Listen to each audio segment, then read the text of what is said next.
I'm here to dispel the notion of the magic spark, that moment of inspiration where the perfect story just appears. An original story is something you build. Instead of waiting around for an outside chance at fortune saying, I just haven't had the idea yet, but I'll get round to it. Let me show you how to start on your story today and build something original. I will base this video on an example. The example shows a fundamental insight. When you break great stories down, they actually seem ordinary in the abstract. They become original when you add layer upon layer of new insight. And you achieve this through a process of Q&A, question and answer, over and over and over again until something unique emerges. For this example, I am taking a legendary novel and showing you how these layers build up piece by piece. I won't tell you what the novel is at first. Let me know in the comments if and when you manage to guess the novel. Here we go. The starting point is this, nice and simple. There is a man in love with a woman, but she is married to someone else. How can we develop this a little bit? Maybe they were in a relationship before, but he had to go away, and when he came back, she was already engaged to this other man. Nice, okay, it develops a little bit there. How can we make this as painful as possible? Why did he go away? He was forced to go away to war, a brutal war, and the thought of this woman was his reason for living. So imagine the shattered illusion when he returns. This is nice, fine, so maybe we need to develop the characters. The first idea that comes to mind, she is upper class, whereas he was born in poverty. This class divide adds to the sense of alienation and rejection. How can we intensify that? Her husband, of course, has to come from the oldest of old money. That will really sting. The story is building up through the process of Q&A, but what we have so far, we have the fundamentals, but it is quite ordinary. It is quite predictable. You have a poor boy in love with a rich girl, but he doesn't get to marry her. We've seen this thousands of times, and you would probably forget this plot by tomorrow, but I'm telling you that this is the Great Gatsby.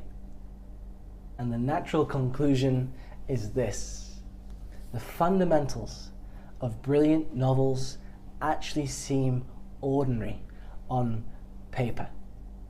Now, if you had read The Great Gatsby and that inspired you to set out your own novel, and you had exactly this level of outline, you may lose heart. You may look at it and think, that is basic. No one will want to read that. It's not compelling or original. But you should be ecstatic, because this is exactly the stage that Fitzgerald reached in his own outline for The Great Gatsby. So when does it become original? When is that spark lit? Well, there's no particular moment. The originality develops as we layer on new elements. Let me show you how this might have happened in the case of The Great Gatsby. We have a poor boy in love with a rich girl, but he cannot marry her. This is a novel. It would be boring if we got stuck there. So the nice twist is that he becomes rich himself. The next question is, what drove him to accumulate this wealth? One option might be that he gave up completely on love and focused purely on the pursuit of material things. The second option is he is still obsessed with this woman. He doesn't care at all about the money for its own sake. It is just a vehicle for winning her back. As the author, Fitzgerald had to choose between these two, and he felt that the second option, was more compelling. So he gets rich. The next question is a practical one. How does he reach out to her? How does he show his newfound wealth in order to win her back? You brainstorm a few ideas. Okay, maybe he gives her anonymous gifts or maybe he gives her grand gifts in the mail, sends her letters. This is interesting, but it's a bit conventional, and of course he has to be discreet because she is married already. The next thing that comes to the top of your head is an introduction through a mutual acquaintance. This is nice, this is practical, this is probably what would happen in real life, and it's what Fitzgerald ultimately goes for through the character of Nick, but it's also quite dull.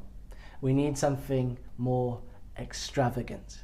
He brainstorms further. He's thinking, what characterizes my time? What would a rich person do to attract as much attention as possible? This is the Roaring Twenties. Let's throw a massive party. Throw a massive party and hopes that one night she will turn up. This seems a little bit outlandish, a little bit indirect, but it is the world of fiction.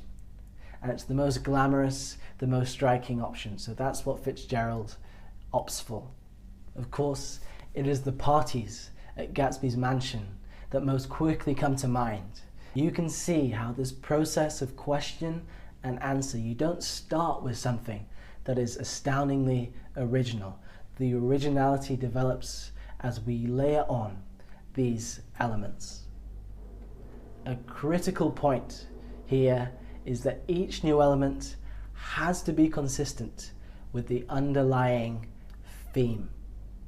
This is how you create a cumulative effect, rather than having different points of the story cancel each other out. What is the underlying theme? Very simply, it's a poor boy who would do anything to win the love of a rich woman. Let's see where we can go with that idea. He needs to make sure she will accept him. How does he get admitted into her social circle? It's not just about the money, it's a whole way of behaving, how you talk, what you wear, how you spend your time. So Gatsby learns to behave like an aristocrat, and because this is fiction, we want to take it to an extreme, we want to intensify it. He develops an entire personality from scratch. This is believable because it is based on his intense love for this woman. The next question is, how would this sort of person come across if you were to meet him at one of these parties? Well, he's classy, he's charming, but he also seems a little bit fake. His background is obscured, deliberately obscured, and that becomes a source of gossip and rumor and questioning at the parties.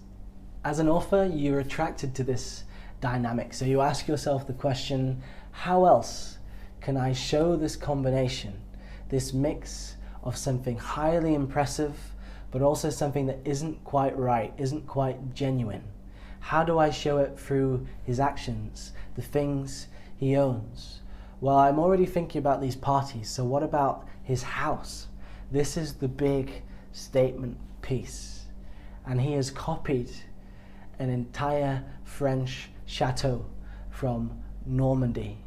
So this is massive, it's imposing, but it also looks completely out of place.